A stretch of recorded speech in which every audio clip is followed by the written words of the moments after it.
Il m'a tué, je préfère prendre ma responsabilité. Le Niño. Il m'avait fait très très mal ce match-là. Et puis après, celui que tous les plus grands défenseurs, alors je ne mets pas dedans, je me sers des grands défenseurs qui ont croisé le chemin de Léo Messi.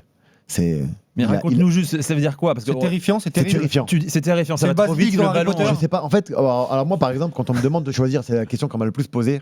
Messi ou Ronaldo, je le dis, je le répète, footballistiquement parlant, tu peux pas rivaliser avec Messi, tu peux t'appeler Ronaldo, tu peux pas, footballistiquement parlant. Samir Nasri l'avait bien résumé, il a été super intelligent dans sa réponse. Il a dit, si tu veux un buteur, tu prends Ronaldo. Si tu veux un buteur et un passeur, tu prends Léo Messi. Faut le vivre pour y croire, sincèrement. Après, le personnage, moi, je suis fan de Ronaldo. Je kiffe son football aussi, parce que souvent, on a tendance à croire, aujourd'hui, quand on a un dilemme, si on choisit Messi, ça veut dire automatiquement qu'on n'aime pas Cristiano Ronaldo. On a contre, bien sûr. alors que pas du tout. Moi, j'aime les deux. Je suis fan des deux. J'ai toujours été fan des deux. D'ailleurs, j'ai leur maillot, je le dis, je le répète. Oh. Comme Iniesta, je suis fou d'Iniesta. Quand je le voyais jouer, je me dis comment il fait pour être. Je peux te poser une question. Tu parlais de Messi et de Ronaldo et Neymar.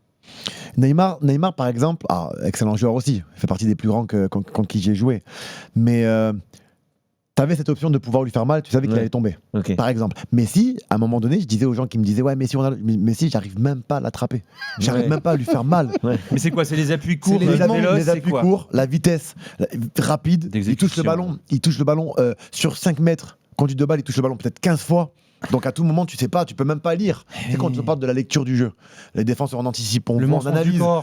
Impossible. Et puis après, à cause de lui ou grâce à lui, il y a des joueurs sous-cotés autour de lui qui nous ont fait mal avec leur déplacement qui allait super bien. Pedro, c'était des déplacements parfaits avec lui. Très sous-côté. C'était incroyable. Donc moi, Léo Messi, j'oublierai jamais. Et moi, je me rappelle la première fois où je signe à Valence, je vais pour jouer, mon premier match contre le Barça, avec la mentalité française. En tout cas, on est un peu moins compétiteur. C'est ce que j'ai ressenti. On a moins la culture de la gagne. Les Espagnols, pour eux, c'est bon, c'est Mestalla. Ils vont pas gagner. Alors que moi, je dis, j'espère qu'on n'en prendra pas 5. Ouais. Voilà, j'ai eu peur, en vrai. Et vous en aviez pris combien à l'époque? 2-2. 2-2, premier match. Abidal, Dani Alves, une